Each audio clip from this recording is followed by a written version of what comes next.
welcome back to Piece of Chaos. This is a really fun episode with my buddy Scott Schnaars, but before we get into it, just a little housekeeping. My stupid friend Jeff, who you heard on one of my last episodes, suggested I make some changes to the audio of my podcast and add a piece of equipment to my setup, and I can still not figure it out. So this recording is a little weird, but just bear with the audio and enjoy my conversation with my longtime friend Scott Schnaars. He's ridiculous, and we had a good chat. Enjoy. Can I curse now that we're recording? Yeah, you can, totally. All right. I didn't know if it was more peace or more chaos. A little of both. Okay. A 50-50 mix, or can I be more chaotic than peaceful? Or That's fine, yeah. So I had this boss, and I just fucking hated the dude, and he hated me, and that's never a good position to be in. It was causing a lot of stress, and we worked out a package and parted ways, and I took like 3 months off to just like literally Matt did fuck all. Like we traveled a lot. Holly and I celebrated our 25th anniversary, went to Hawaii for a couple of weeks. Nice. Then took the kids to Europe for a couple of weeks. Got to the first of the year, and then I was like, do I really want to go back to work? And we kind of went, we could probably coast for another little while. And but I didn't think the boredom would kick in as fast as it did. Like I can't play golf. Apparently, like I thought I could play golf every day. And I can't. Like I enjoy it when I'm out there, but like getting motivated to go play golf again is like, fuck. And the course is closed this week for maintenance, so I'm like, it's a nice respite. So I'll be back and ready to rock on Tuesday. You know what happened to me is like golf is such a. I love golf. I really do. Yeah, you were into it for a while. Well, so last year, I want to say like maybe April, May last year, just randomly, I was like watching TikTok videos and these golf people that always have tips and shit like that. And this one guy had this tip, and I was like, let me try that at the range, and instantaneously changed my swing and made it so like I couldn't miss. My distances were perfect. Everything was straight. Like it fixed. Like I was like, holy shit. So I was like shooting low numbers. I was going to the range every other day, hitting a bucket. I had all this. I was like, I'm just going to ride this. I don't know what it is, but like whatever it is. Magic. So this is going on for like maybe 3 or 4 months. I like cannot miss. Like wow. I was like so excited. And I'm at the range one day, and I'm hitting a bucket of balls just as I had been now 2 or 3 times a week, figuring like, okay, so good technique plus more practice leads to you just get better at the game. And this is it, right? Yeah. Now, is that club that Beth worked at where you and closed. I played a few times, that closed a long time ago, right? Yeah. It's grown over, sadly. So I'm at the range, normal, whatever. And I was I had this whole practice routine where I would start with the wedges and work my way up through the whole bag, hit a certain amount of, it was amazing. My practice was dialed in, everything was working, and it transferred to the course. So I was like, this is awesome. Happens. So I'm sitting there, I'm going through this bucket, and I had a large bucket, which is like 105 balls or whatever. And I'm maybe like 20 balls in, and I step back from the mat, and I'm just kind of like enjoying the fact that I can do it. Like, I was like, this is insane. I've been playing golf for my whole life, not my whole life, but like for 25 years. Yeah. And I was like, I can't believe I finally kind of get it. Like, it's kind of neat. Like, this is my thought. I'm just like, it's really cool. That's amazing. Good for me kind of thing. Step back up. Cannot hit a fucking thing. Like, I thought it was a fluke. Like I shot one off to the right real quick into the net. I was like, that was weird. No club I picked up worked. I'm dinking them off the side of the wall of the like, it was like I didn't know how to play golf at all. And I was like, okay, I broke it. I got to stop. And that was heartbreaking. That was like August. And I haven't played since August because I was like, I need to step away because I tried again a couple times after that and it was still broken. So I was like, okay, I need to step away for a bit. So I don't know what I broke, but whatever it is, my body has to forget it and come back fresh again. And I haven't tried that yet, but go find, hopefully you saved that TikTok video. Hopefully that one's saved.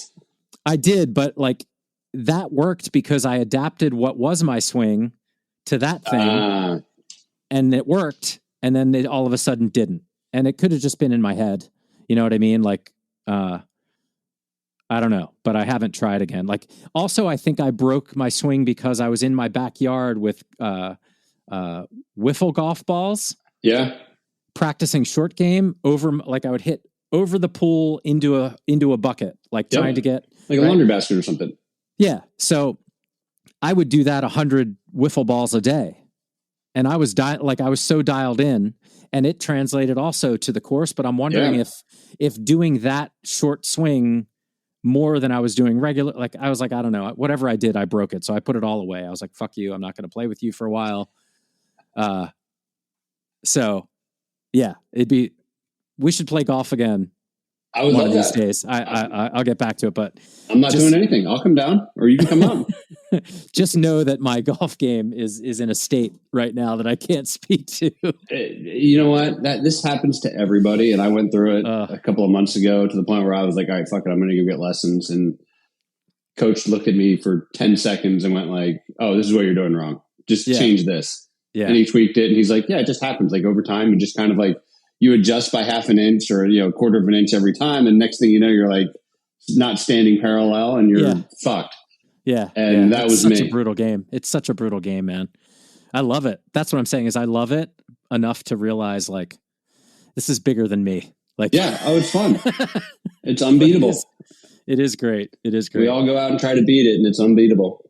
And that's what makes it fun. So what are you thinking about? Like stepping back into your own thing, or you want to go do something?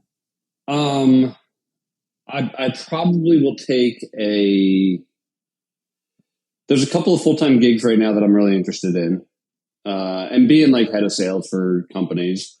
And I think like if they work out, that would be awesome. If they don't work out, then I'll probably lean in more heavily on starting my own thing. Mm-hmm. And both could be really fun. I think both like, the one challenge I have is like, I need a good co-founder to hold me accountable because I get like, and as a sales leader, like I can at least have like a CEO go kill that. And like, I can go build a team and we can go off and we can go kill that thing. Yeah. As a founder, like when I've tried to do it in the past, if I don't have a co-founder that's there saying like, okay, like let's come up with a list of things we're going to go kill.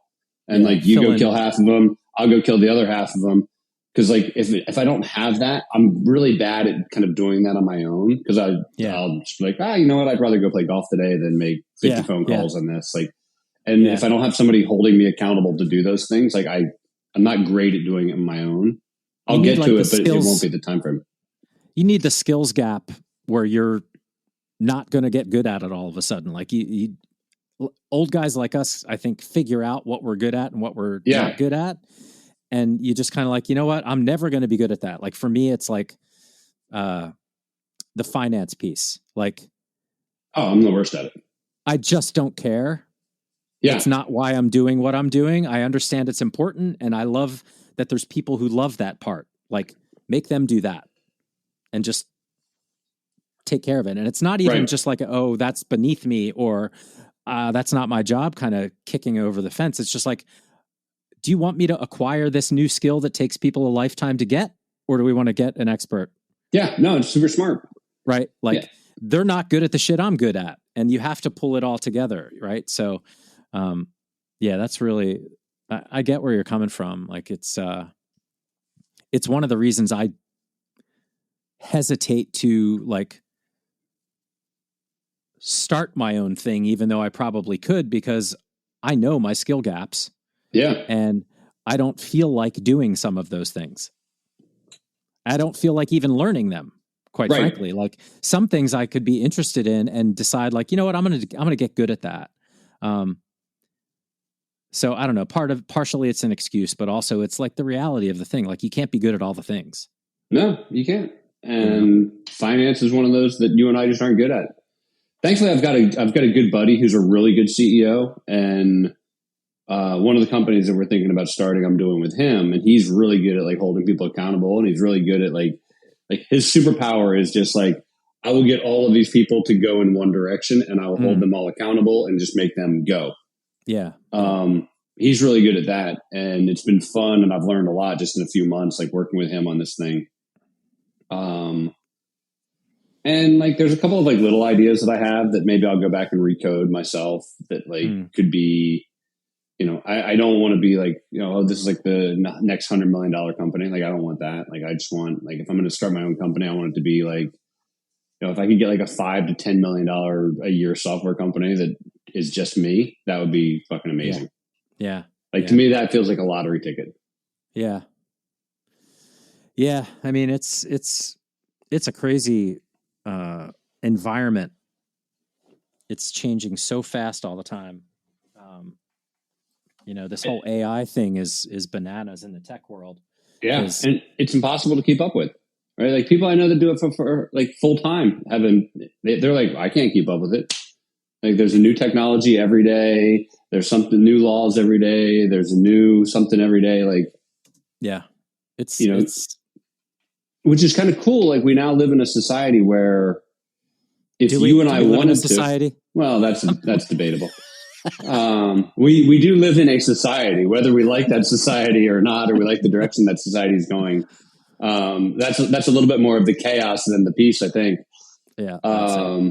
And I didn't say we live in a civil society. I said we live in a society where, but we live in a time where you and I, if we put our heads together, like on this call, we could probably come up with like 4 or 5 like really interesting ideas, and we could lean in on one, and in 2 weeks have an MVP. Yeah. And in 2 months, maybe have like a real company. And if one of us was like really good at holding the other accountable, or vice versa, like we could probably get something off the ground pretty quickly without a lot of where you don't have to know how to code, and you like at least you get the MVP out, and then maybe it's like, hey, look, like you got an MVP and you got 100 or 1,000 or whatever users because you did some good marketing, which is something you and I both know how to do pretty well. Like maybe that's like, okay, like there's some traction. And we spent, $5,000-$10,000 of our own money to get this thing out the door. Maybe there's some traction that makes it worth going and trying to raise $3, $4, $5 million to get this thing off the ground. The downside of that is like, if you go let's say you go raise $5 million, like you hear about all these companies that are like Anthropic, yes, they raised a shit ton of dough. If you go raise 5 million, like the people that give you that 5 million want that thing to exit for 50. Yeah. And if you're like, you know what, I just kind of want like a $5 million pay the bills luxury, lifestyle company, nobody's going to give you money. Like nobody's going to raise for that. So yeah, it's hard. And then we are stuck in, for better or worse, currently a infinite growth expectation, which doesn't make any sense. To your point, it's like no, if I made the same salary, based like with inflation kind of thing, and I could exist, because we've gotten to the point where like, I don't know about you, but like, I'm like, I don't need anything really. Dude, like, I don't want anything. Like, it's just, I got what I need. It's like that big solo rant that John Goodman does. I forget which movie that's in, but he's like, you get yourself a Japanese shitbox and you get, you come from a position of fuck you. Like you own your home, you buy yourself an indestructible Japanese shitbox car, and every one of your decisions from there, because you're covered, is fuck you. And it's like, that makes a lot of sense. Like, the infinite growth model is just dumb. Really. Yes. Like it doesn't help anybody.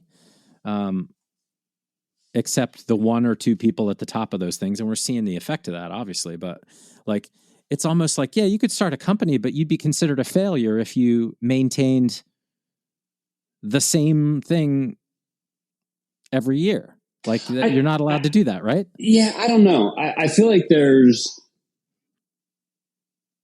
I actually don't know if I agree with that's true. I think like there's a lot of really good companies out there that are plugging along at, five. Like I've got a buddy of mine, and his company's doing $5 million a year. He's got 10 employees. He pays himself a decent salary. He likes the people that he works with. He likes his customers. Well, if you're going for public, like, are you going to ask people to support you is what I'm saying. Like if you were going to get funding, like that, if you're going to get funding, like, no, like he could never raise money. Right. That's what I'm saying. And he doesn't want to raise money. Like he started the company going like VC bad, like lifestyle good. Like, and I think and both things can be true. Like you can be an entrepreneur that's like, look, like I want to go create like the next $1 billion AI company.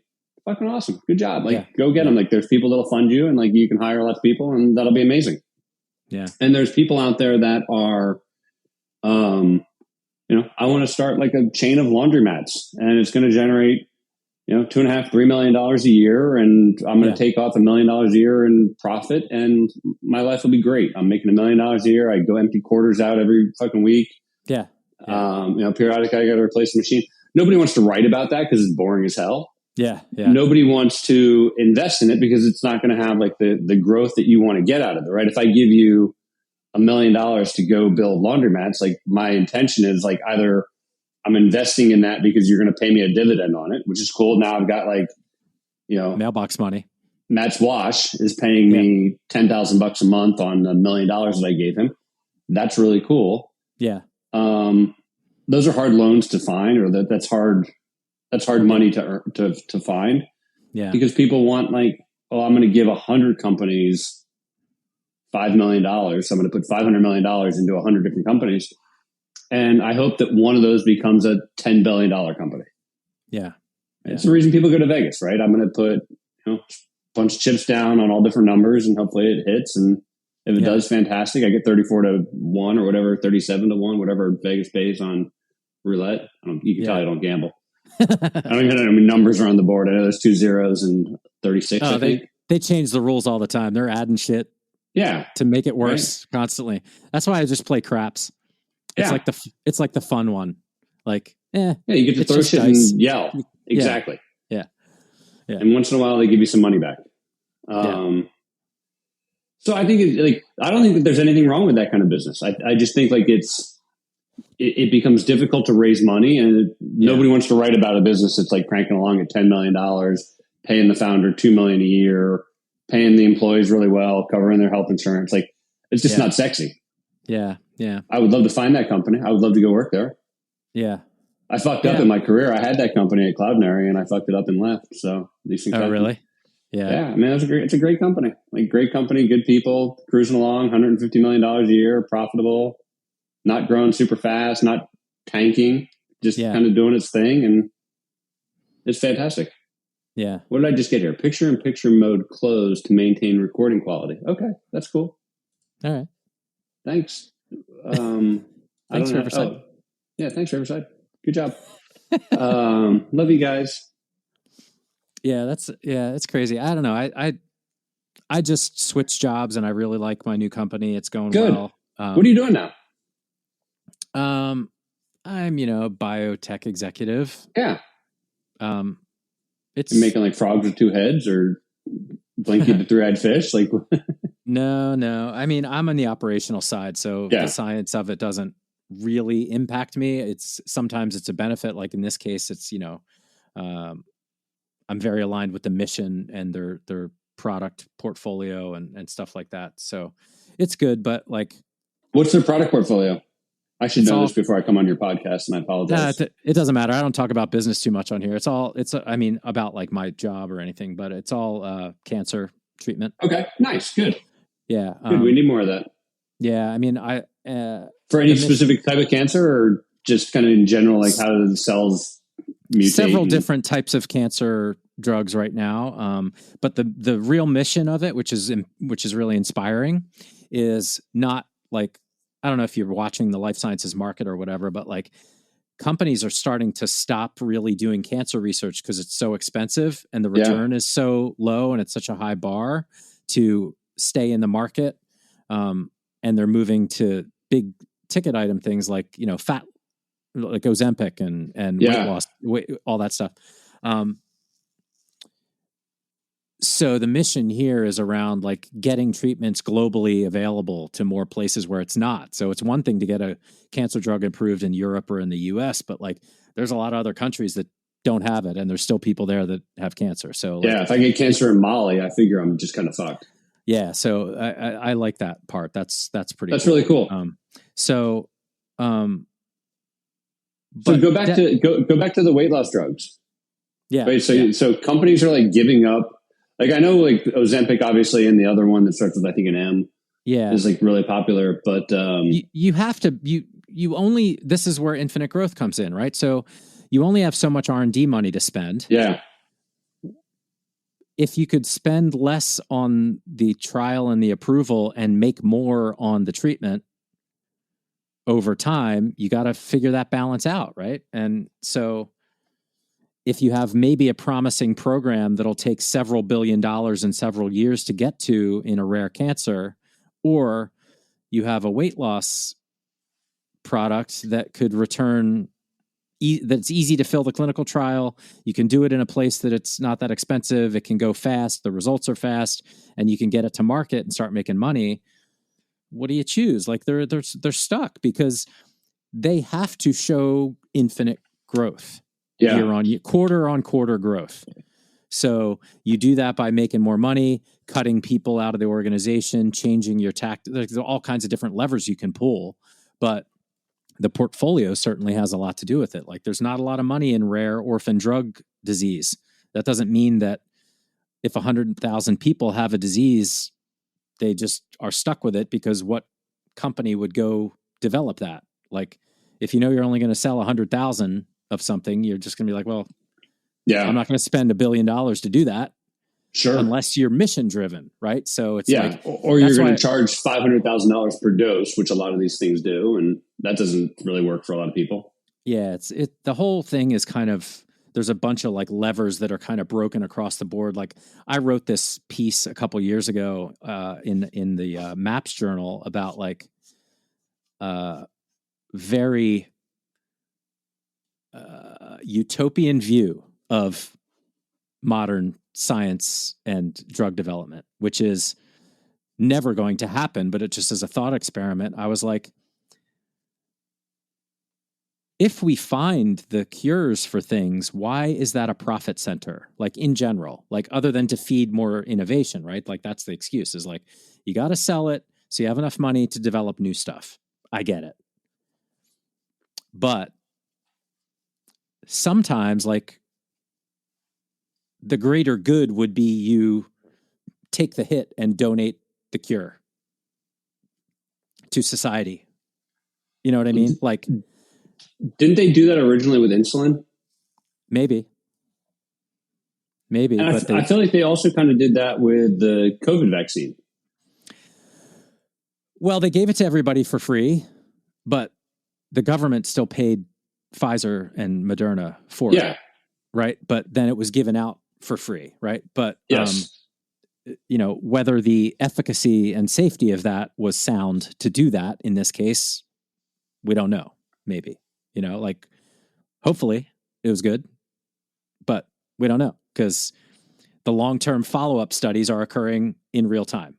Like, you know what I mean? Like usually when you do a study on something like that, before it gets approved, you have a year, 3-year, 5-year data on what happens after you do it until it gets approved, right? We don't really have that. It's happening now. Like we're going to have 4-year data this year, right? And like, so, I kind of thought that too. Like it feels like when you give away things that are good for the human in general, it's good, but something still is broken. Like, unfortunately, profit is the motive because of the way companies are structured. That's just the reality of the situation. Like, there's a whole bunch of other stuff. Like, why is the FDA different than the EMEA, and is different than the, like, there's an FDA in every country, basically. Right. Why? I don't understand why. I don't understand why they have different rules. Like, do you think there should be a global one?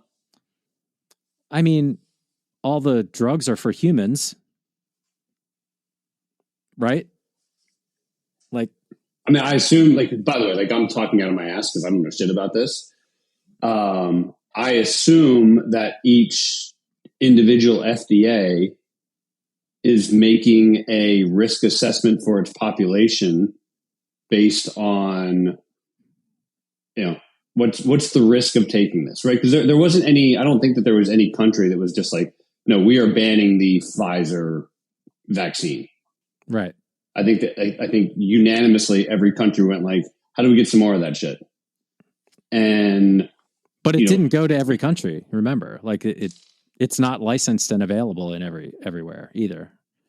But like on the broader question, that's a different question of licensing it and wanting to pay for it and such. But I think like all of these, to your point, like all of these, take COVID out of the picture because I know that it's a lightning rod. But like let's say flu vaccine, right? Like every country gets the flu. Every country has to sit down and go like, this is the flu vaccine that, this is the variable that we think we're getting. This is the vaccine that we, want to get. Yeah. Who wants to build this vaccine for us based on what our scientists figured out?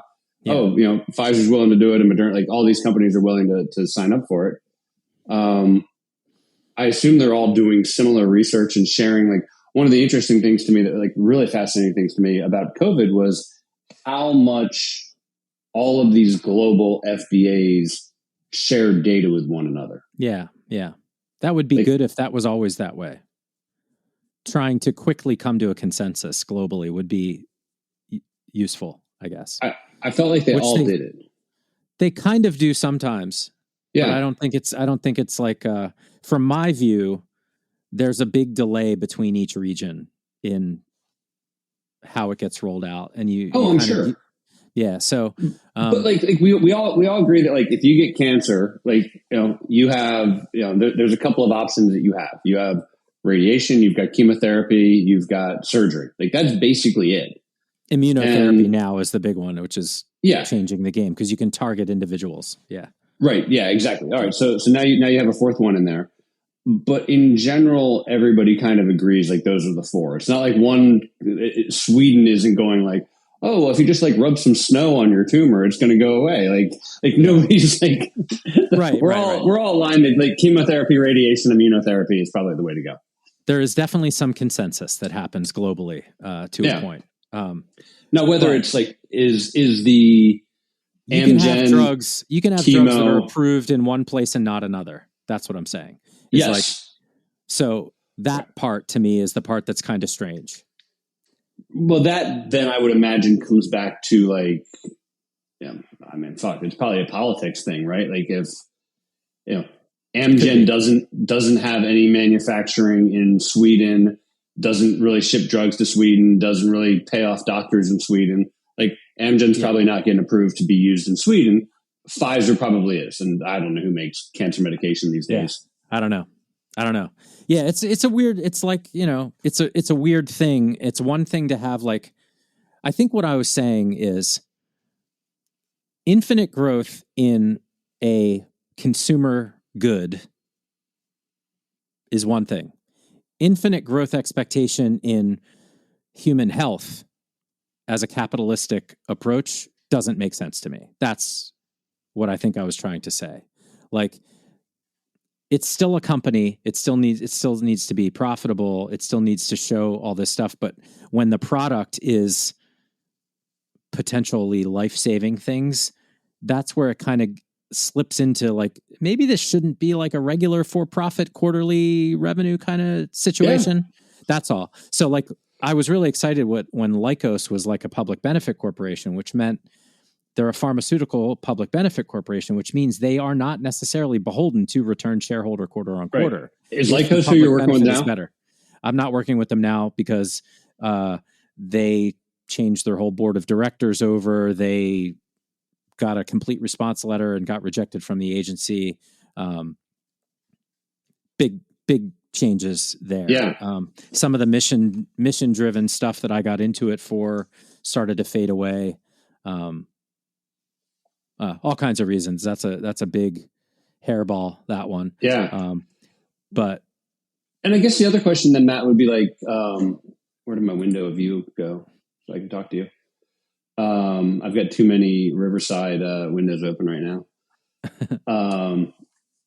Did you lose me? Because now it just says keep my tab open. No, I can still see it.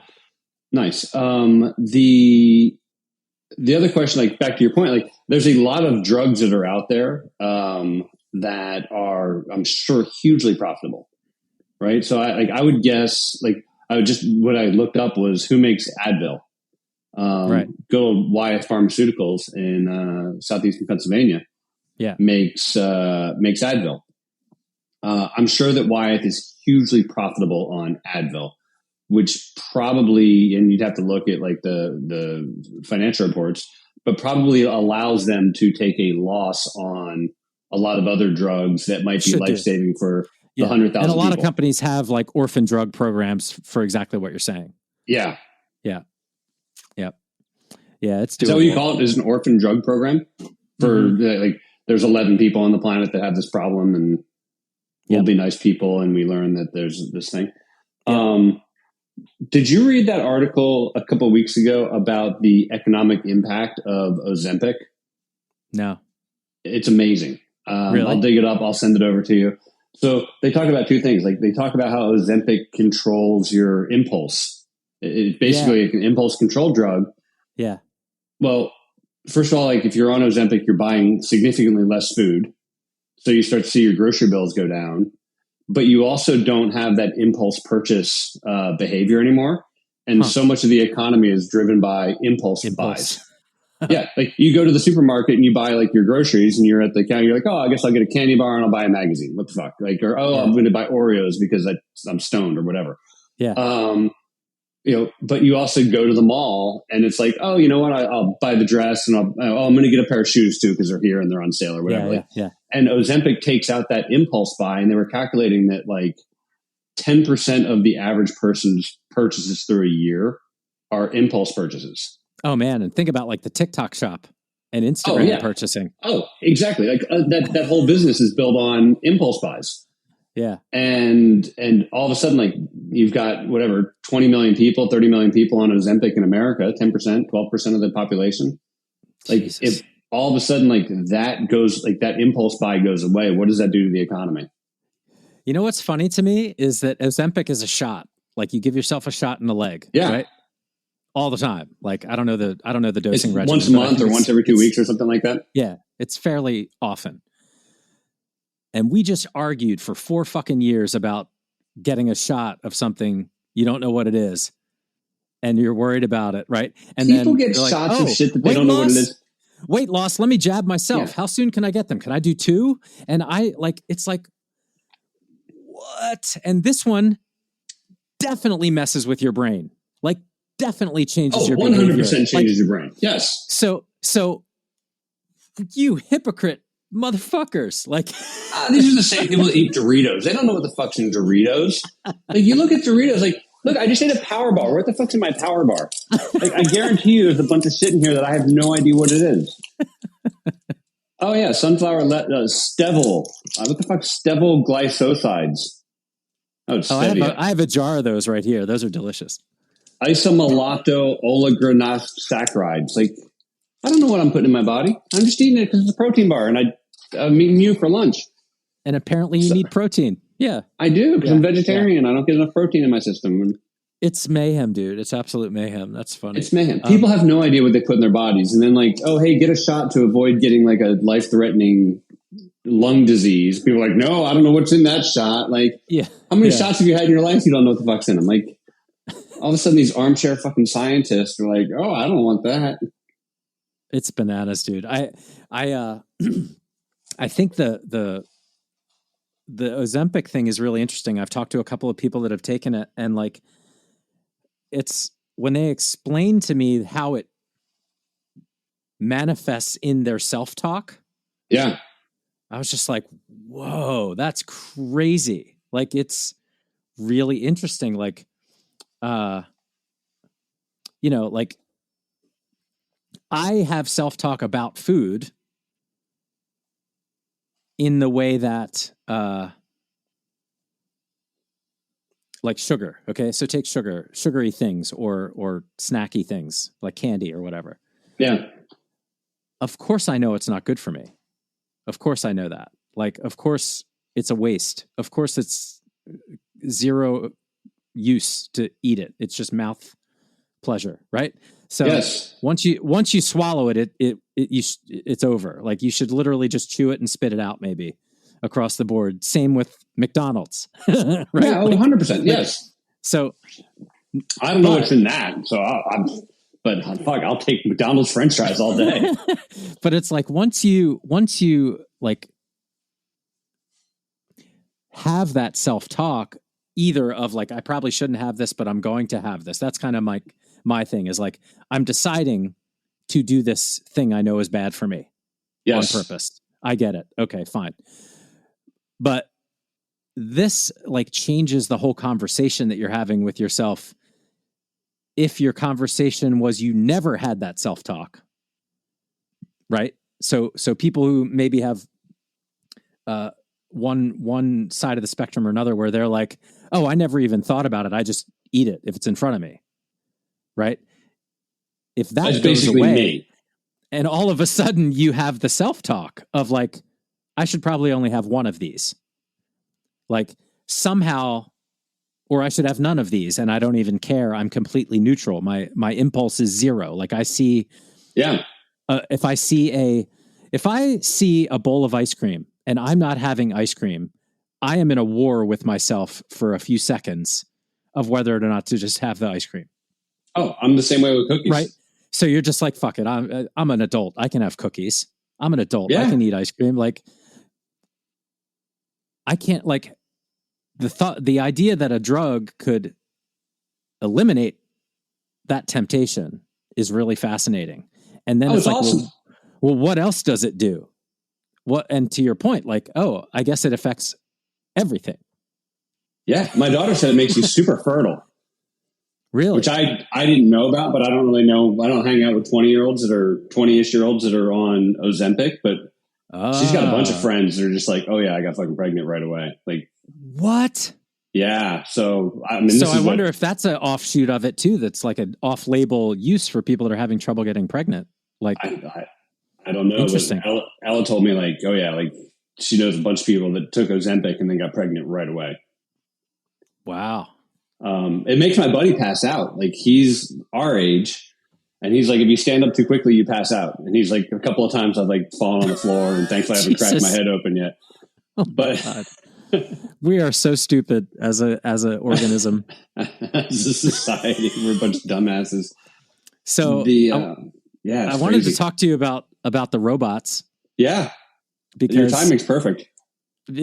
Because, you know, you've been saying for many, many years, even before it was tangible reality, that the robots were coming. And now I feel like the robots are here. Yeah. Like, what do we do? I had coffee with a friend of mine this morning who runs an AI company, like an AI voice company. And, you know, the first thing he said was, I thought this was like the best, like, this is like one of these things. He said this thing that made me like think, and it's going to be like, I'm going to have to think about this for a couple of years. Yeah. He said, you can't talk about AI without talking about politics. Because what his company does, and he was explaining to me, like, you know, if you call like your credit card company and you get the voice, like now that's all like AI driven voice. So instead of just like, you can ask it a question and now you're having a conversation with it. And it's unbelievable. Right. It's so good. Like it's hard to almost tell. The new ones, it's impossible. It's not impossible because there's enough of a delay that you go, okay, this is processing, but they're getting close enough now where it's like, I can't tell if this is a person or not. It sounds like a person. They inserted like and what do you mean by that? Yeah. And I don't know if you've used Bland or Bordy yet, but I would recommend, you know, after this call, pick up the phone and call Bland. The website's Bland AI, and the phone number is right on the website. You call it, and it's just like, hey Matt, what's going on with you? How can I help you out? And like you have like a dialogue with it. And what I find the craziest thing is I find myself, if I interrupt the robot, I find myself apologizing. And And then I go like, wait, I'm apologizing to the robot because I'm interrupting, but this is the call that I made. It's my call. Like, why am I? And I'm very polite to the robots because when the uprising happens, I want to be on the good side. Yeah. Like I want to be given like thanks for the candy. I want to be given a good job. Do you know that reference? Do you know? No. What's thanks for the candy from? Dane Cook had this bit about like kids that it was a dark bit, but it was basically like about, I think it was about school shooters and like kids coming through. And he's like, always talk to the weird kid. And I always gave the weird kid candy because I picture him coming through the school, like shooting everybody and then walking up to me and being like, thanks for the candy. Yeah, exactly. Moving on. It's like, always be nice to the weird kid. Like at the end of in Billy Madison, Steve Buscemi's role, where he was like cross Billy Madison's name off the list because he called him and apologized. So that's I hope the robot says thanks for the candy. But this conversation, he's like so you've got customer service reps that are probably out of a job. You've got inside sales reps that are probably out of a job. He said they just did a big deal with a fast food company so that when you go through the drive-thru, like now you're just talking to a robot. Right.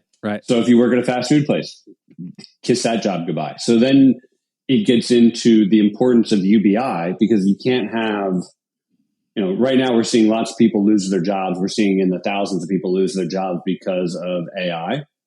Right. Yeah. Benioff just came out and said he's not hiring any sales or engineers for the rest of the year. Google just laid off 2,500 people. Like the list goes on and on of people getting fired and quote unquote replaced with AI. Yeah. At some point, like when that gets into the millions of people or billions of people, like you've got to come up with some kind of UBI to take care of these people. Otherwise, you're going to have income. Yeah, exactly. Otherwise, you're going to have millions of people who are fucking pissed with a lot of free time on their hand, and like we can't all go out and start $5 million a year companies, right? And that do X because there's 100+ voice AI companies right now that all do the same thing. So it's going to be really interesting to see. And I think, legal is like a really easy one that, like Harvey's is trying to replace like 60 or 70% of the work that legal companies, that legal firms do. All right. So now lawyers or paralegals are going to be out of a job because the people that I used to rely on to go do research in a contract are like, that's AI can do that in 20 minutes. What took a paralegal 2 weeks to. Yeah. It's like not enough people are paying attention to that downstream impact. And if they are, it's not resonating yet for everybody to figure, like, it's not when it's not if, it's when. It's like how soon. So it's almost like, let's just get it over with really quick because, this isn't going to get better anytime soon. It's going to change so rapidly.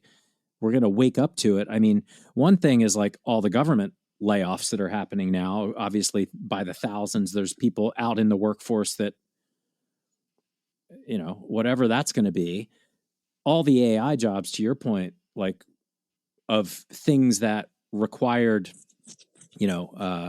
minimum wage employees, things like that, stores and, you see it at like the grocery store and the fast food restaurants and all that stuff. It's so obvious. Partly they're doing it because infinite growth, again, to come back to that is like, where can we save money? Well, we don't have to hire 10,000 people anymore. We can just do this AI thing here. So it's getting really weird. And I'm trying to stay on top of it because I'm trying to figure out, what do I tell my kids and how can I make sure they're paying attention? Cause they're inheriting it. I might end up with, a couple decades, if I'm lucky, to watch this all happen. Yeah. But they're looking at a future they haven't even started yet. All right. It's terrifying. I'm just like, because like your daughter is become 19, an electrician. 20? Become an electrician is my advice. I guess, learn how to run a data center. She is just starting college next year. Okay, so she's 8. Nice. Yeah. My son's where's she going to go? Oregon, University Good of Oregon. for her. Yeah. Go Ducks. Go Ducks. Yeah. But I don't know, like, it's cool and all, but I don't know if that experience is going to be worth a shit. I don't know. As a life experience, yes, but as a, like, when you come out of there, I don't know what you're going to do. It'll be interesting to see what does and who defines the UBI too. One of my favorite books of all time is a book called Manna, MANNA, and and the subtitle is like 2 Visions of the Future of Humanity or something like that. And it's basically about AI kind of taking all of the jobs. Yeah. And what do you do with all of the people? And, so who defines UBI? Like if it's, our current administration defining UBI for all of us, like we're all super fucked. We're going to live in like, big concrete, kind of, what's that architecture? Like that's really sad to look at. Like big concrete, sad looking buildings. Yeah. And, you'll get like a little bit of like food that's probably Soylent Green. And you just kind of, you're not allowed off of your campus, and you just kind of like go up and down the elevator all day long. And that's like one vision of like what UBI could look like for all of us. The dystopian version. It's very dystopian. And then the other vision is like, look, like, hey, here's enough money where you can have, unique housing, you can have transportation, you can have food, and just go off and do whatever you want to do. Go be an artist, go be a musician. I want to talk to you about AI and music because there's a lot of uproar around that, and I tend to disagree with it a little bit. But I think like we got to figure out like what do we want our people to look like in 20, 30, 40 years when the robots have come, they've taken the jobs. You've got more and more companies that are able to do crazy things with fewer people. Well, what's interesting about that? Like, I never thought about this before, but like, there's a I guess if you look at it as like the let's just say for sake of argument, the 1%. Okay. Take the 1% of society. Pretty much is representative of what happens when you're not needing to scratch and claw for your basic needs. Your basic needs are covered and you have leisure time, right? So time to think, time to do what you want. Like you're in a position where you're deciding whether or not you should get a job. Like that's a privileged, amazing position to be in. 100%. Very lucky, yes. Right? I'm very, very lucky. So, yes. As you do that, you're able to be creative. You're able to be like, you know what I think I'd like to do? Maybe what I could do would be, contribute to society because of this business that I build. Or, I just want to employ 10 people and make them happy. And we're going to, play golf once a week. And Yep. That is what UBI would do, I think. It would settle in and you would have a percentage of people who will continue to be evil and do bad shit that hurts other people because that's what's happening now. Like, there is no reason to have like dictators treat their whole country like shit and limit their people and brainwash them. There's no reason to do that. It is just what has happened. Right? So like, it doesn't help anything or society.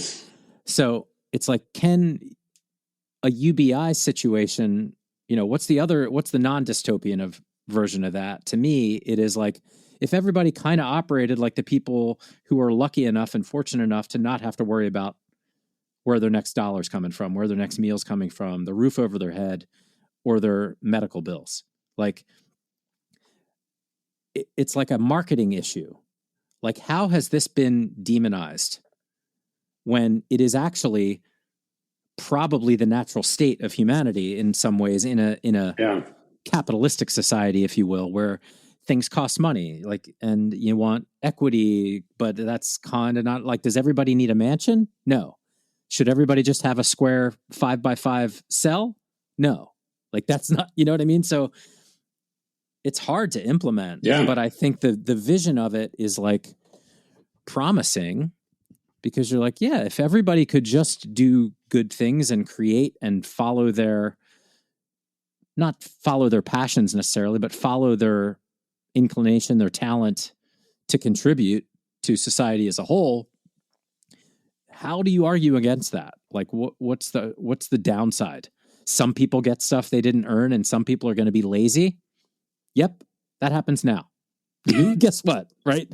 So, on the whole, is it better for everybody if that was the case? Like, imagine the difference in society if at every single level, regardless of who you are, what you do, just pick one, just say in America, for example.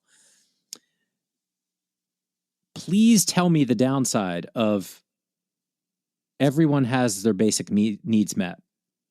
Like, what's the downside? There's no downside. When we were in Europe last year, we spent a week in Switzerland, and I hung out with a buddy of mine, and we were just kind of talking about, like, first of all, like, I've always loved Switzerland, and I was like, hey, how do I live here? And he's like, you can't live here. Like, we don't want you. And I was like, all right, cool. But like, and he said the best part about living in Switzerland is that the government wants you to be happy. Yeah. And what they don't want is they don't want too many high highs. They don't want any low lows. They want like good stasis in the middle. Yeah. And that's why, like, you don't have like super wealthy people in Switzerland. You got super wealthy people putting their money in Switzerland, but like the average citizen is not super wealthy, but nobody is poor. If you take a job, like, you know, you get a decent job that is going to cover your rent. It's going to cover your healthcare. Your healthcare is amazing. Yeah. So if you think about like your biggest expenses, it's, you know, your rent or your mortgage and your healthcare. Yeah. And maybe you throw some transportation, but they've got great public transportation. So people don't necessarily need cars to get around there. It's nice to have a car if you want to escape off to the country, but you don't necessarily need it. And all of that is covered, and it's great. It's not free. Is it you have a to go get a problem? job. It might be. The one thing like that he said is like they are very harsh on immigration. Like they don't want non-Swiss people. So he said, like, I have an electrician. My electrician is Swiss. I have a plumber. My plumber is Swiss. I have, when I had work done on my house, all the contractors are Swiss. Like, they do a good job of keeping all of that in-house. And I think that, you know, it could be mistaken to say, oh, well, like when somebody says America first, like that's a racist thing to say. Because my first reaction when I hear somebody say America first, it's usually coming from some Trumper. And they're saying it in a racist way. But there's an argument to be made that says, like, okay, like you could build this utopia if you stop buying bombs and missiles and air bases in weird places that we don't necessarily need to be, and all of that. And like, I'm on this like edge where I'm not sure which way I want to fall. But I'd move to Switzerland. That was where the knife was falling. I was like, yeah, fuck it, I'll move to Zurich. That's a great city. I can live there. Yeah. But like, I think like we do need to figure out like, how do we take care of people? And maybe it's like, you know, we've built this society where I think like part of the thing in society is like everybody thinks that they're like a lucky phone call away from being a millionaire. Yeah. And I don't think that's the case. No. So they think like if you give them UBI, they lose this opportunity to be a millionaire. And I think part of the you're getting pressure on both sides to not do it. That is false, kind of built on a false premise. So your point about like, was it just bad marketing? Like, I think it's fucking great marketing. You want to give me, if you know, what's his name? Yang Gang wants to give me $2,000 a month. I would love to have $2,000 extra dollars a month. Like, I'm not going to say no to that. Yeah. If it was like, hey, we'll give you $2,000 a month, but you can never make more than $3,000 a month, then I might be like I just have it in the way that my brain is wired is like, no, I want to fucking go get it all. Yeah. But I think a lot of people are like, oh, well, if you're taking that upside opportunity away from me, like then I'm missing out on the American dream. But I think like people need to realize, like my buddy that I had breakfast with this morning, he's like, the American dream is getting the fuck out of Mexico or getting the fuck out of America. Like, how do I do that? Like, that's my dream. Now it is. It is shifted to that. Be like, oh shit, I did it, and it's still now more than ever. It's brutal, man. Just go to Costa Rica and get good healthcare and surf and golf and Yeah. Live like a king for $2,000 a month. Something to be said, man. Like it Dude, is. I hear you. The you know, it's the, what do we do for the kids? What do we tell the kids to do? Like the same thing? Like, I don't know. Like my kids are fucked. Like and your kids like are in the same situation. Like we both live in really expensive places. Yeah. Like, yeah. And I don't have an extra, $2 million per kid that I can give to them and be like, oh, here's a down payment on a house in Silicon Valley. Like, so they're never buying a house here. Like, unless something weird happens, like my kids will never be able to afford to buy a house here. Yeah. Yeah. And I got really lucky that our in-laws gave us, a couple of bucks to buy our starter home, but that was 20 years ago and it was $50,000 and it wasn't like, it wasn't, 50 grand 20 years ago is a lot different than $2 million now. Yeah. Yeah. I was also thinking about this too. Like, where do I want to live? Like, because this last set of wildfires was the first time in 20 years I was like, yeah, getting untenable. Like, I'm literally surrounded by fire and they turn off our power. Like, yeah. And that's fucking scary. Oh, dude, it is insane. And it's this. And you guys evacuated, right? We did not this time. We did not evacuate this time. But we're watching real close. We're watching real close, and they spread real fast, and the wind changes, and it's like, okay, so now every time it's windy, I'm really paranoid because understandably so. So it's just like, well, where do I want to go? Because there's nowhere that doesn't have like natural disaster potential, but sometimes the natural disasters aren't existential; they just suck. Versus, like, tornadoes and floods and crazy fires. Like, the places that you would have to go to avoid all that are not places I want to be every day. You know what I mean? So you're living in Ohio. You're living back in Pennsylvania. So it's like, well, what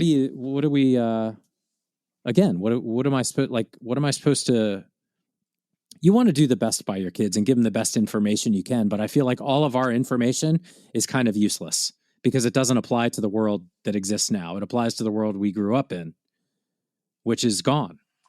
Oh, I don't know if I agree with that. No? I don't know. I don't know. Like we have as much information. We actually have more information and better information. Like, are our kids going to have the same lifestyle that we had? Probably not. Like especially like if my kids choose to stay in the Bay Area, they're not like, they're going to have to murder me to get the house. And then they're going to have to like, and then they'll have my lifestyle. But I don't think like, barring like them murdering me, like they can't stay here. Yeah. Right. Like, cause they're not going to get self-sufficient and stay there. It's hard. It's really, I mean, it's difficult for me, and like we've done well, and like this is not an easy place to live. Yeah. Right. So I think part of the reason that we've always done a lot of international travel is I've always thought like that has to be a better option for them. And my daughter's a little bit more of a homebody than my son. My son's like, fuck it, I'll go wherever. Like, if and he's like thinking now about doing a summer abroad. To go look at places, but like I could see him being like, you know what, like Mexico City is the new Austin, and I can wing it in Spanish enough that I can get by for a couple of weeks to go figure out a job down there. And there's going to be a lot of data science opportunities coming out of Mexico City, so I'll move to Mexico City and I can buy a house for $200,000 or $300,000 US and live like a really good life down there, making $80,000 a year, and life is good. And like, that would be an amazing lifestyle, except for the fact that Mexico City runs out of water periodically. You could go to Europe, and like, there's a lot of great places to live in Europe. Like, it's hard to get the visa, but like, once you figure that out, it's not impossible. Like, people get visas all the time. Once you figure that shit out, like we're so spoiled living in California. It would be like one thing if we lived in Idaho, like, no offense to your Idaho listeners. I think you're right. Like, if I lived in Idaho, I'd be like, oh, fuck, I'll go anywhere. Like, you and I were from Pennsylvania. Like, we were like, fuck, how fast can I get the fuck out of this place? Yeah. Yeah. Whereas, go Birds, but I don't like living here. Right. Yeah, exactly. Great place to be from. Whereas like we live in California, we live by the beach. The weather is always fucking perfect. Like the people are cool. Like it's an area that aligns to our values, like, you know, societally, and you know, we have neighbors, and like all of that stuff kind of lines up. And it's like, as you and I get older, it becomes more difficult to make friends. Like if I were going to move to Portugal right now, which is high on my list of places I'd want to go, like I got to rebuild like a whole friend group. And I've got awesome fucking friends here, and we go to the pub all the time, and we play golf all the time. And like, I'm very fortunate that I've got this like great group of friends that I get together with at least once a week, and we hang out. And I realize that that's really rare for men, and especially rare for men my age. So I'm very lucky. And like having to go to another country and try and rebuild that doesn't sound super attractive to me. Yeah. Yeah. And you know, maybe I have to live in a dictatorship to keep that in the nice weather. Yeah. Yeah. And I wonder how much of our people in China don't think it's too bad. I don't know too many people in Russia, but like people I talk to in China are like, yeah, it's fine. Just don't say anything bad about the government. And you're fine. Right? It's like, okay. Yeah, I mean, right. Yeah. And look, like China's got good infrastructure. They've got amazing electric cars. They've got good education. They're finding like new ways to power society for the next 10,000 years or something. Like China's got their shit together. The destruction of our vision of what the American ideal was has quickly changed. And I think that adjustment period is really like, whew, just like, I feel like you got to shake your head and be like, oh, this now. Okay. Because if you're a student of history and you're watching what's happening, you're like, yeah, okay, now we're on the other side. And I wonder how much of our, you know, what we've built up to now will actually take a hit and be impacted by all these changes of basically aligning with a completely different set of allies, if you will, in the world stage. It's just like, oh shit. Like, I don't know if this will impact me on day to day. I got to think it would, but I don't know. Maybe not. Like I used to think who the president didn't matter, but it seems like it does more than it did. The people I know that live in China, like generally seem pretty happy. Like, like now they're not like the who are the Muslim, the Uyghurs out in Western China. They're getting murdered by the score. Yeah, they're probably not as into it. I'm sure Riverside will mute that out. They're probably less into it, but you know, people live in Beijing, people live in Shanghai. Generally, you know, they seem pretty happy, at least according to RedTube and such. Like, it looks like a pretty good life, good healthcare, clean hospitals, smart people. Yeah, I guess we'll see. They got Topgolf in Beijing, dude. How bad can it be? Is awesome. Like, Topgolf's amazing. How great is Topgolf? How bad can a place be that has Topgolf? Did you ever look into getting a Topgolf? Like, did that ever cross your mind? Like running a Topgolf?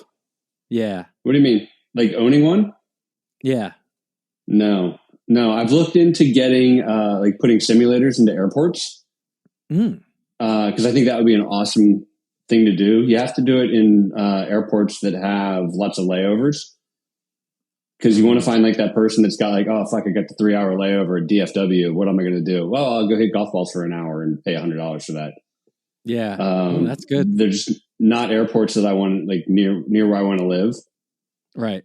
And I've looked into San Francisco. It's really expensive at San Francisco to get. You need about 5,000 square feet. Like I've done all the research on it. Like it would be dope to have a golf simulator airport business. Yeah. But I've never looked at buying a Topgolf. Minnesota has one. Minnesota's got one that's like a PGA Superstore sponsored one. Oh, really? Yeah, and it's enormous. It's like 12,000 square feet or something like that. There's like 6 bays, a huge ass putting green, a store, a restaurant. Like they've got the whole gig. Wow. I want beer and simulator. That's pretty cool. That's it. Just, no, I went to Topgolf for the first time. Amazing. I was like, why aren't these in more places? Like, I think of like, land.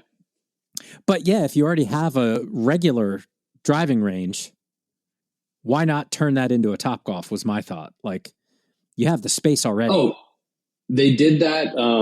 I used to go to Springfield, Missouri a lot for work.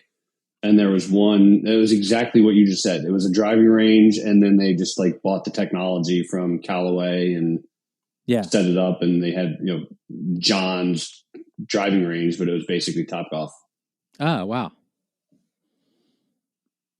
That's the only one I know of, but it's such a fun experience. It's awesome. I went to Topgolf when I was in my prime that I was telling you about. Yeah. And like, it was like shooting darts because if you were really good at darts, because I was like, oh, where's the most points? I'm going to hit that. And I could do it over and over and over again. And my daughter took me for my birthday. So I know I was still good in March last year.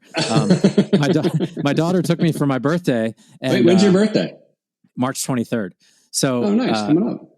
So like there was a guy in the booth next to us, and none of them were very good at golf. They were like really struggling.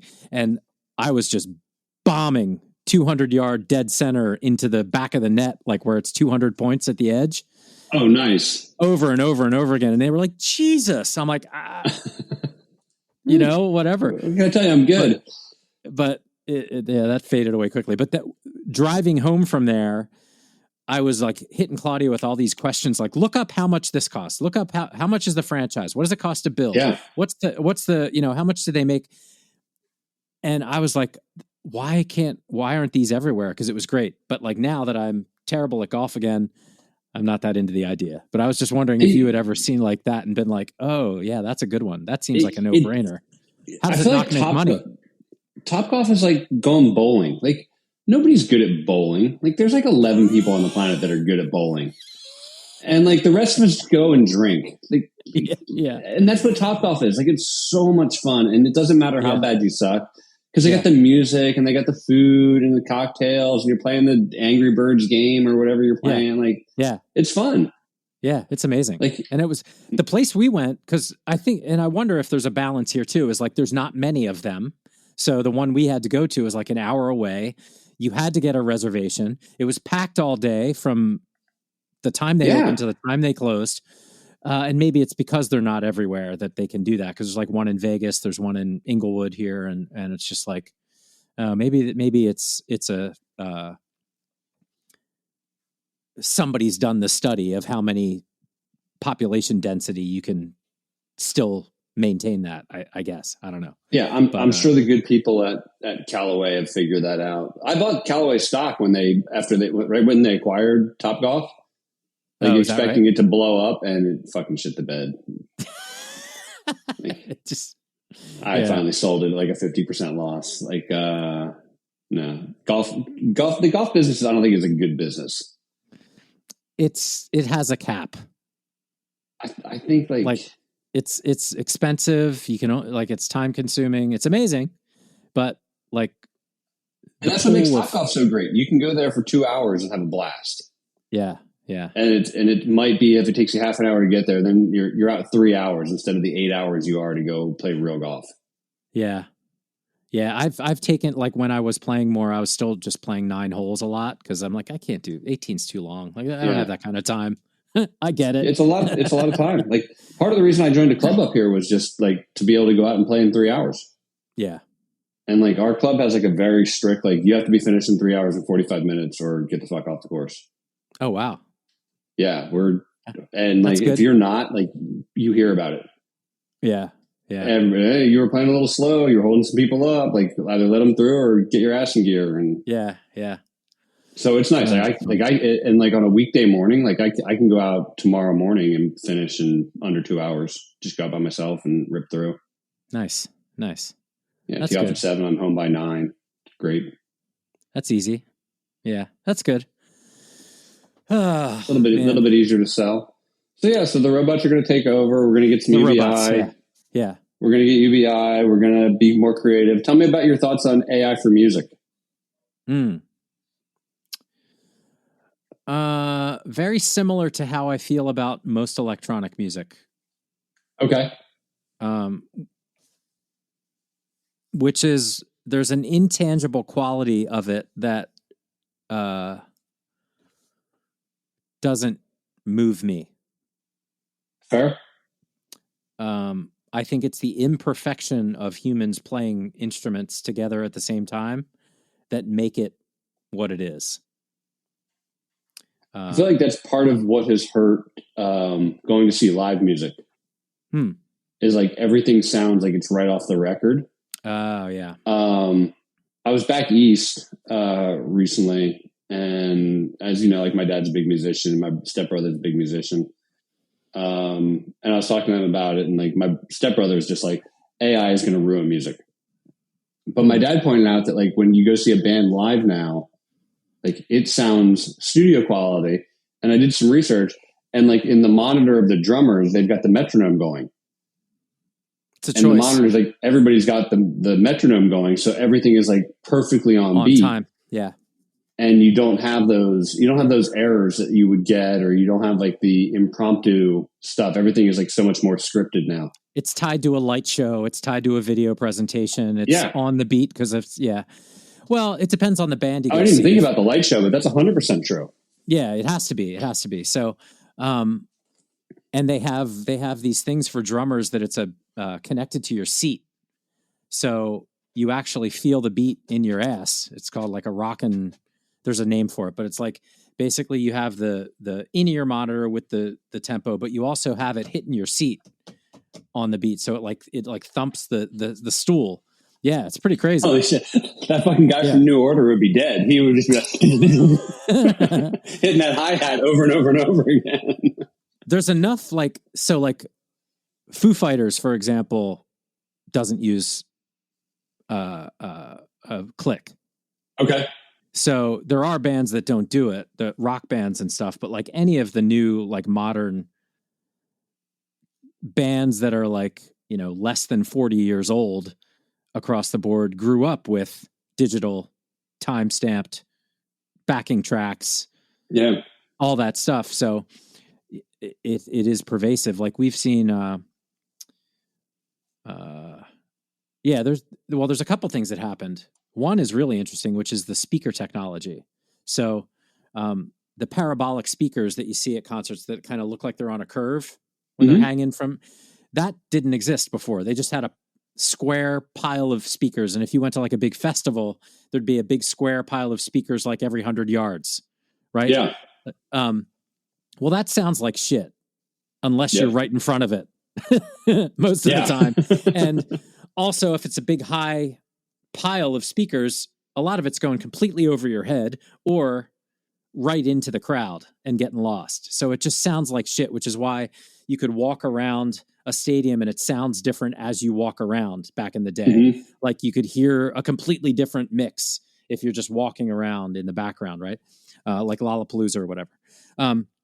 Well, that's all fixed now with parabolic speakers because they've used, the science of how sound travels to make sure that the ones that are up top are projecting out far. The ones that start to curve underneath are hitting. It's so that the sound hits everybody the same way, basically, is the rudimentary piece of it.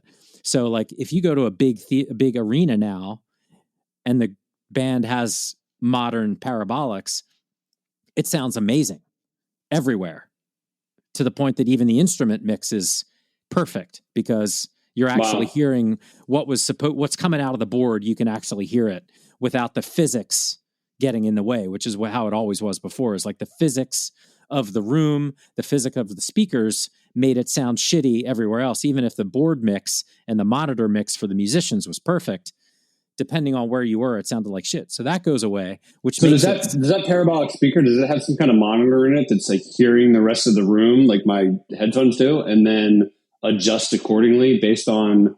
I don't think so. I think it's just, and I'm not an expert. I think I've seen a chart of how it bounces the sound wave to make it a more universal experience across the board. So like we went and saw Coldplay at the Rose Bowl, which... Oh, nice. I played that golf course a few weeks ago.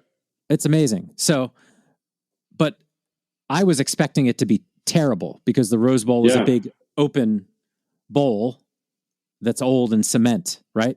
Right. But it sounded incredible.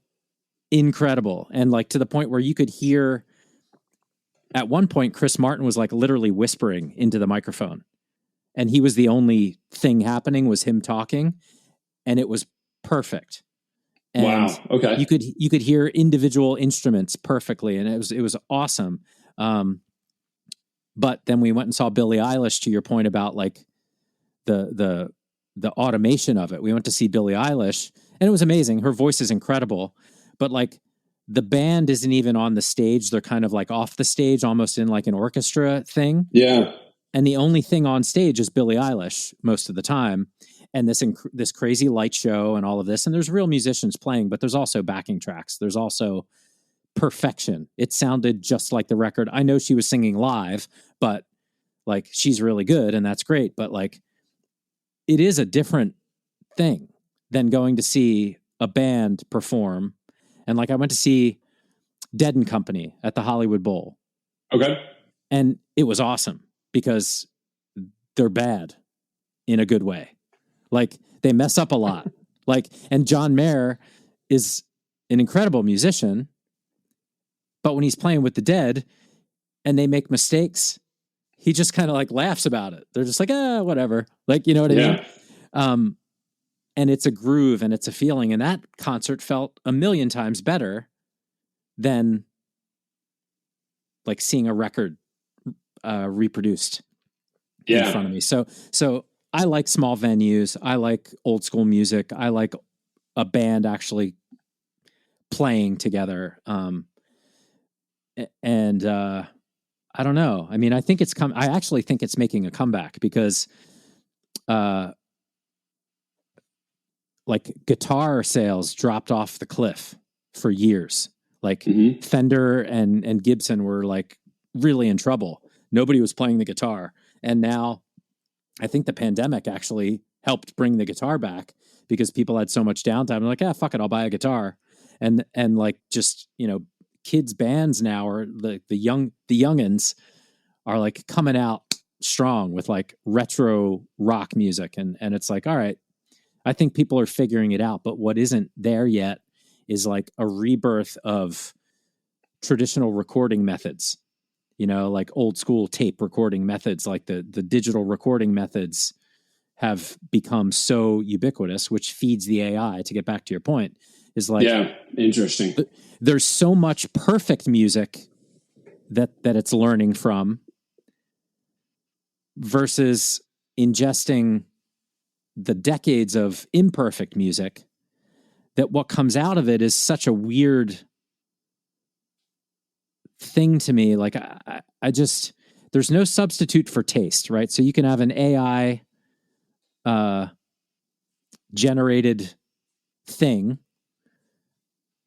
but the live experience of that, what are you going to do? Just go listen to it or watch a video and hear it? Like that's a dance situation. That's not like, you know, so in AI and music is really weird. It definitely is killing like things where you used to have real musicians that would have to compose little scores or little interstitials or, you know, movie backgrounds, you know, like, oh, I didn't even think about like, that, but like, you're 100% right. But like that kind of thing is like, so for example, Mariner 9's music catalog is in the catalog at like VH1 and MTV. So if they want to use our music, they can, and they do sometimes. So, oh, cool. We see like little sections of our music is in shows and stuff like that. Oh, no way, really? Yeah, but they have to pay us for that. Like not a lot, but they have to pay us for that. Why would they do that? If they could just put 4 seconds of a sound and say, hey, make like a little splashy guitar riff. Nobody gives a shit. Like you didn't, like I've watched the shows that our music is in, and you're hard pressed to identify it. Like it's just there, like it's in the background. I'm like, oh yeah, there it is. And I know because of the reporting that they only used, you know, 18 seconds or 7 seconds of a song, you know?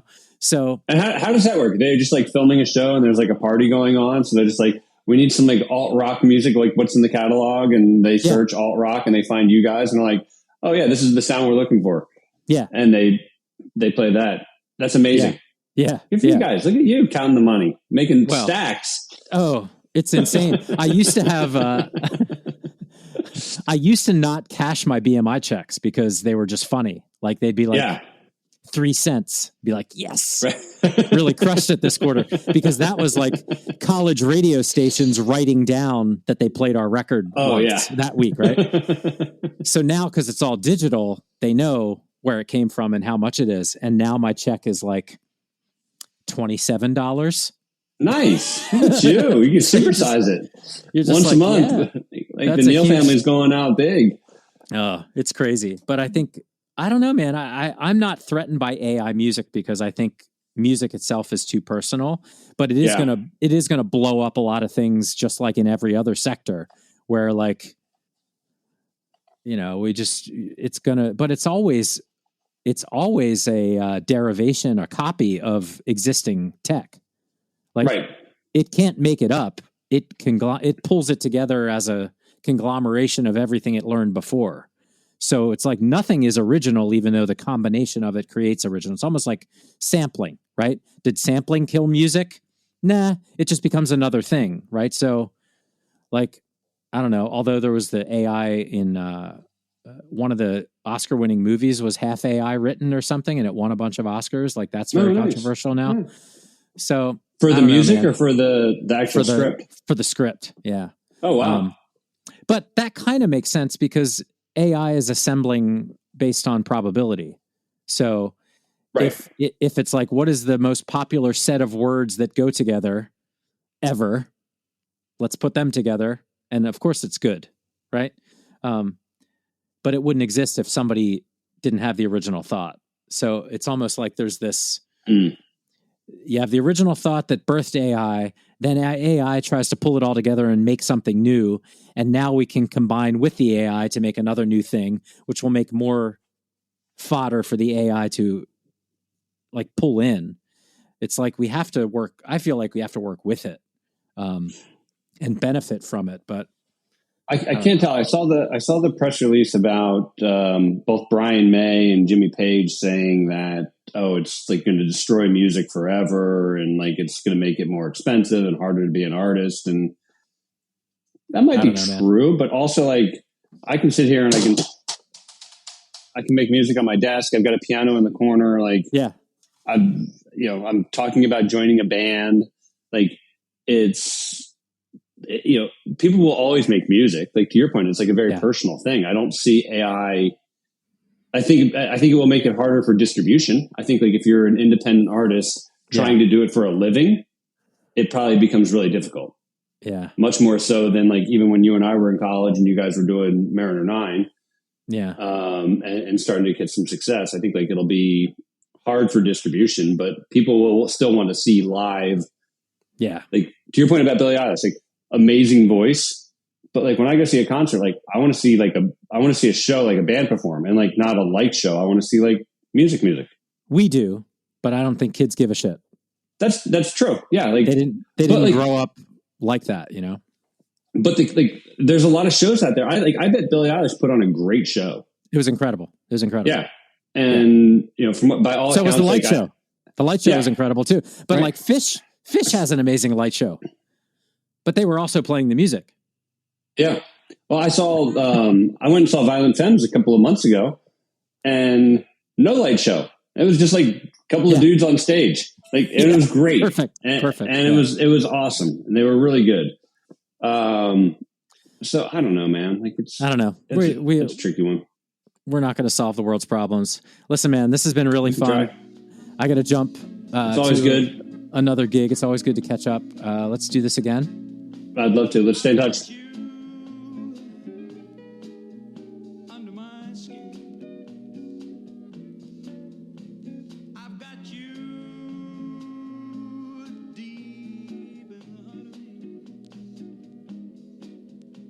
So deep